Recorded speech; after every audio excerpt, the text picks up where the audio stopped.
उन लम्हों में रिज्क बढ़ता है, उन लम्हों में। तो वो उठता है और अपनी बीवी को भी बेदार करने की कोशिश करता है। सारे दिन की थकी हुई खातून उठ नहीं पाती तो खैर वो खुद वजू करने चला जाता है, लेकिन उसके दिल में बेचैनी होती है कि ये भी कभी उठ के अल्लाह के हुजूर सजदा रेज हो जाए तो कैसा अच्छा लगे। ये सच्ची मोहब्बत की अलामत है।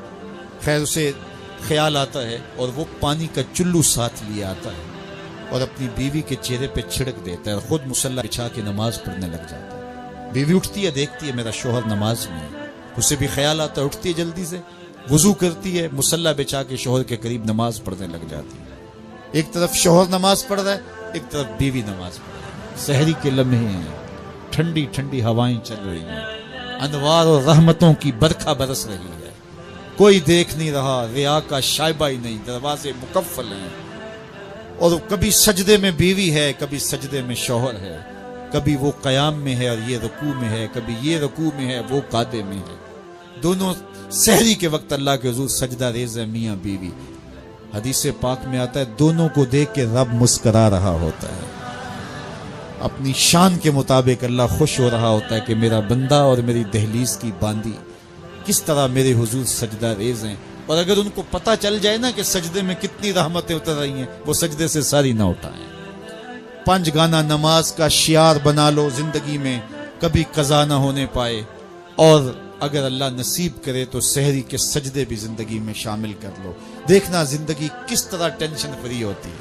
आज हर बंदा कहता है मुश्किलें, ओ मियाँ जिस वक्त मुश्किलें टलती हैं, जिस वक्त मुसीबतें ज़ाइल होती हैं, वो लम्हे तू सो के गुजार रहा होता है। सुबह उठ के नमाजी भी टकरे मार के जल्दी जल्दी सुबह का वक्त गुजारने की कोशिश करते हैं मेरे जैसे निकम्मे लोग। लेकिन साहिब नहीं, वो वक्त थोड़ा सा दीजिए और उस वक्त में बैठिए और अल्लाह के हुजूर सजदा रेजियों का मिजाज बनाइए।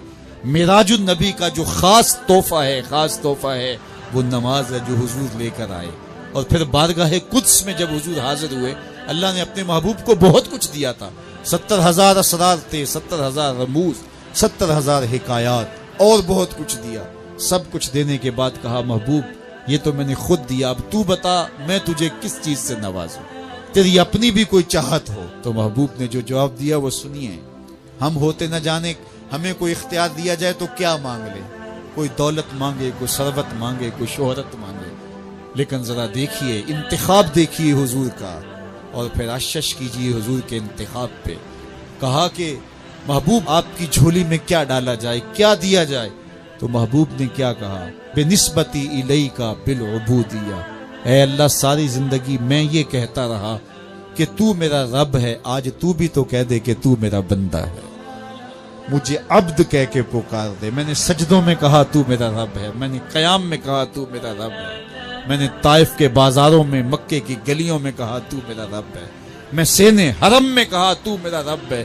मेरे बदन पे ओजरियां डाली जाती रहीं, मैंने कहा सुबहान रब्बी अला, मैंने तुझे पुकारा और पत्थर बरस रहे थे, मैंने कहा तू मेरा रब है। मैंने तुझे हर मौके पे अपना रब कह के पुकारा, आज तू भी तो कह दे कि तू मेरा बंदा है। तो अल्लाह ने कहा सुबहान अल्लज़ी अस्रा बिअब्दिही, तो अब्द कह के पुकारा। और अब्दियत का अमली इजहार नमाज से होता है। नमाज में जो सुरूर है, नमाज में जो लुत्फ है और बंदगी का जो मजा है वो कहीं और नहीं है। हजरत सैयदना गौस आजम रदी अल्लाह तआला अन्हु फरमाते हैं कि विलायत में जो सबसे बड़ा मर्तबा है जो वली को नसीब हो जाता है वो मकाम बंदगी नसीब होता है, वो अबूदियत का मुकाम है जो बंदे को नसीब होता है। तो ये बंदे के लिए मेराज है। इसीलिए कहा गया सलातो मेराजुल मोमिनीन, नमाज मोमिन की मेराज है। हुजूर तो वहां तक पहुंचे जहां किसी का तखय्युल भी नहीं पहुंच सकता, लेकिन बंदा उस मेराज का हिस्सा लेना चाहे और उसकी बरकतें समेटना चाहे तो पेशानी सजदे में रख करके अल्लाह के हुजूर बंदगी पेश करे। अल्लाह हम सबको अपने हुजूर इज्ज़ो नियाज के सजदे नसीब फरमाए।